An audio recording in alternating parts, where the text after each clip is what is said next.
Hi, and welcome to day 2 of the Sun and Sea Camp. Today, you will be learning how to make little fondant sea animal cupcake toppers. For today, you will be needing your red fondant, your green fondant, your brown fondant, your yellow fondant, your buttercream frosting, your cupcakes, the star tip, a pastry bag, and your blue gel food coloring. Anything else you'll be needing for today's class is just mixing bowls to mix up your buttercream icing in, some fondant tools if you have them. If you don't, that's totally fine. Oh, your candy eyes also. And then also some cornstarch or powdered sugar to help your fondant not stick, and a little dish of water to help fondant stick to each other in case you don't have it. And let's get started. The first thing you're going to want to do to get started is you're going to want to take out your red fondant and you're going to work it till it's nice and smooth, and you're going to take about a small size ball and you're going to roll it nice and smooth. You're going to want to use pressure because it will help get any creases out of the fondant. Once you get a nice smooth ball, you're going to push down so one side of your fondant ball is smooth. You kind of want it to go down in a diagonal, so you have the thicker part in front and then it tapers off into a thin end. So this is going to be the body of our crab. So the front side is going to be the thicker part. So imagine putting a smiley face on to your crab, and wherever that is, you're going to want to take 2 of your candy eyes and put them above where you're going to put your crab's mouth. When pushing the candy eyes into your fondant crab, if they don't stick all the way, you can always add a dab of water on the back and just push them into your fondant. Next thing you're going to want to do is using a fondant tool or a toothpick or the blunt edge of anything you have. You're just going to draw a smiley face across your crab's mouth, and I'm just going to go over it again to make it a little deeper. And then I like to always just add like little dimples on the side of the mouth. You can do that if you like. You don't have to. Again, you can use a toothpick or your fondant tools if you have them, or whatever you have to create a straight line across your crab's mouth. Next, we're going to make our crab claws. So what I like to do is take a piece of the fondant and I like to roll it out kind of into a log. So when I cut into the fondant, I kind of get equal pieces. So the first thing I'm going to do is cut 2 small pieces out of that log, and these are going to be the lobster's like clamping claw ones. So you're going to roll them into a ball, and then you're going to kind of flatten them down onto the table, but you don't want them completely flat, just a flat circle. And then you're just going to take a paring knife or an X-Acto knife and you're going to cut a slit into the fondant, and that is going to be like the thumb of the claw. So you can just shape it and play with it, and then you can put it to the side and then make the other claw the same exact way.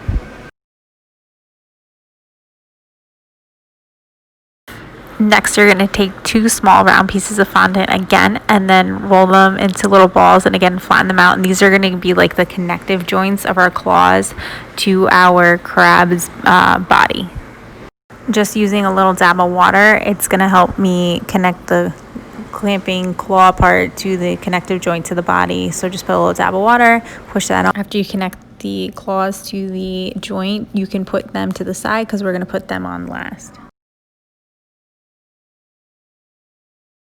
Now we're going to make our crab's legs. So you're going to flip your crab over so you can see the bottom of him, and then the same way that we made the claws and the joints, you're going to roll out a log of your red fondant. You can use a ruler to measure the length of each crab leg, or you can just eyeball it. I like to take a fondant smoother to roll out my fondant because you get a nice smooth even log this way.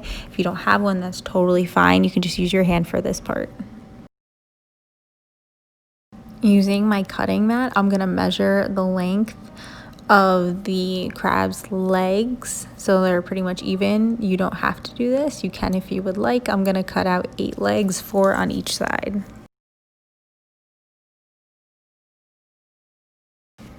So now I'm going to take the little crab legs and kind of taper off the ends so they're a little bit pointy.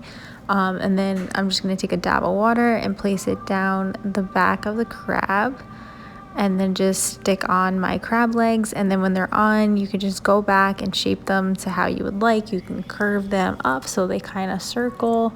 You can keep them straight. You can make them more pointy, less pointy, totally up to you.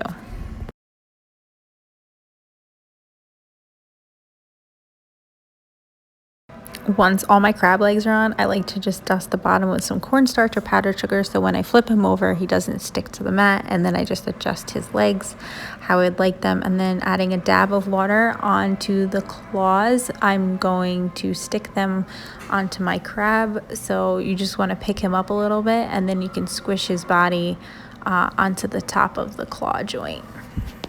And that's how you make your crab. So you can make one more, so you have 2 crabs in total. The next sea creature we're going to make is the starfish. So you can get out your yellow fondant, and you're going to want to roll it out with a rolling pin until nice and smooth. And if you have a star cutter, that's perfect. If you don't, what you can do is cut out like a circle or a rough star shape with a paring knife or an X-Acto knife, and you can just pinch out the edges into a star shape. No starfish is exactly in the shape of like a perfect star, so his legs can be going this way or that way. So as you can see, after I cut my star, I kind of like pull them out a little bit, drag them, taper them off a little bit. Next, taking the end of a fondant tool with the pointy end, I'm just gonna poke dots along the legs of my starfish, one big center dot. You can use a toothpick for this, a fork for this, whatever you have to poke little holes in your fondant. And then I'm gonna do little ones in between each line down the leg. And then you're gonna take your candy eyes and you're gonna push them right on top of your starfish. Again, if they don't stick, just add a dab of water, and that is how you make your starfish. And you're gonna make 2 of these.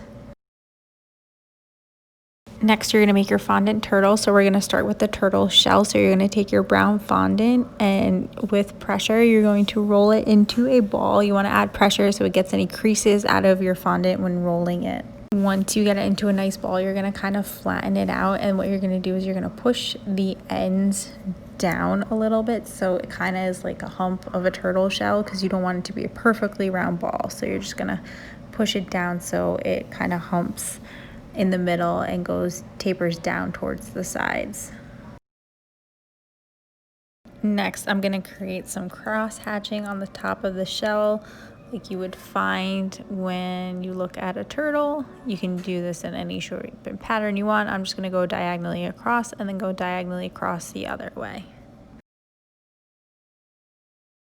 Taking a small piece of the brown fondant, you're going to roll this out into a log as thin as you can get, and we're going to wrap this around the turtle shell. Now that you have your brown fondant log, you're just going to wrap it around the base of the turtle shell, and where they connect, you're just going to cut off the excess fondant, and then using your finger or a fondant tool, just connect them gently. And then you're going to want to kind of taper the rim of that fondant into the turtle shell so they kind of blend into one. So taking my tool, I'm just going to kind of take the top edge of the rope around the turtle shell and push it gently into the cross-hatched part of the shell.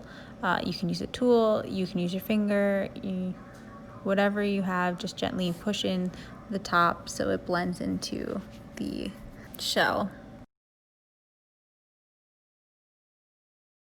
Next, you can kind of make the rim around the shell a little rough and bumpy if you like, or you can leave it smooth. Totally up to you. I like to kind of just push little indents around the bottom of my shell. Using my finger, I kind of just push up gently and indent where the turtle's head is going to sit, and then you're going to grab your green fondant next. So using your green fondant, we're going to create the turtle's feet, tail, and head.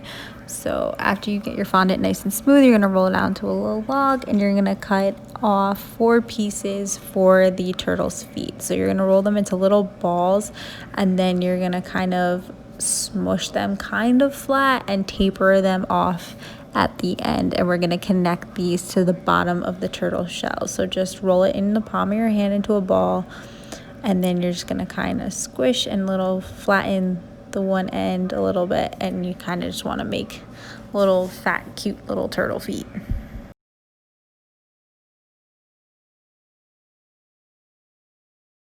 For your turtle's tail, you're just going to take a small piece of the green fondant, roll it into a little log, and then just taper it off at the end so it has a little point.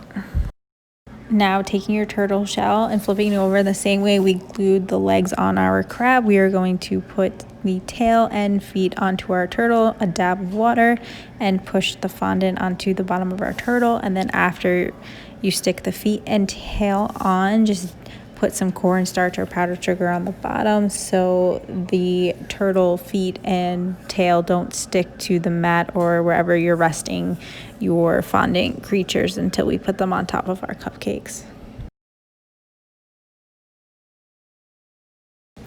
Now taking another piece of green fondant, you're gonna roll it out into a ball, but then you're gonna kind of want to pull a little bit of that end so it's like the turtle's neck that's gonna be sticking out of the shell, so the other end of the turtle's head is like kind of sticking up and out. So when you get the shape of your turtle's head, you're gonna add a little bit of dab of water on the bottom of that tail part and stick it to the bottom of the turtle's shell.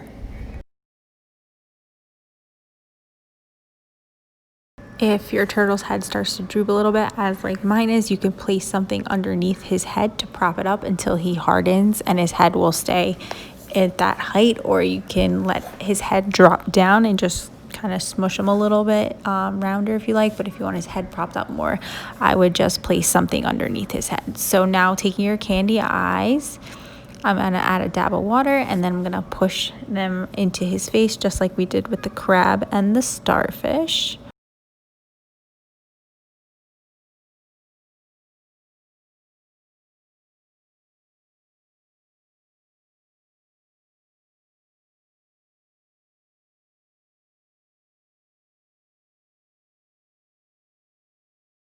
After I get the turtle's eyes on, I'm going to draw a smiley face across his mouth, just like I did with the crab. And then the turtle is going to get 2 little holes for his nose right above his mouth. And you're going to want to make one more turtle to top your cupcakes. To frost your buttercream cupcakes, you're going to get your buttercream. You're going to add 1 to 2 drops of the blue gel food coloring, depending how dark you would like your blue. And you're going to mix that up.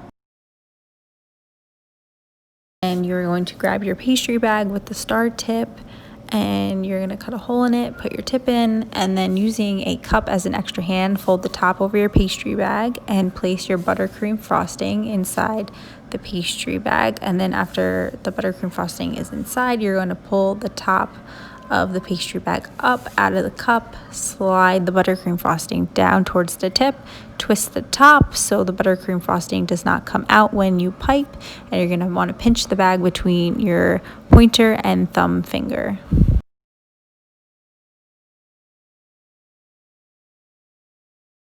To frost your cupcakes, you're going to hold your pastry bag straight up and down towards your cupcake, the tip right above the cupcake but not touching, and you're going to squeeze and keep pressure, and you're going to rotate the pastry bag clockwise out towards the edge of the cupcake. So straight up and down, squeeze, and clockwise to the outside of the cupcake. Now that your cupcakes are frosted, you can place your little sea creatures right on the top of your cupcakes, and that is how you make your sea animal cupcakes.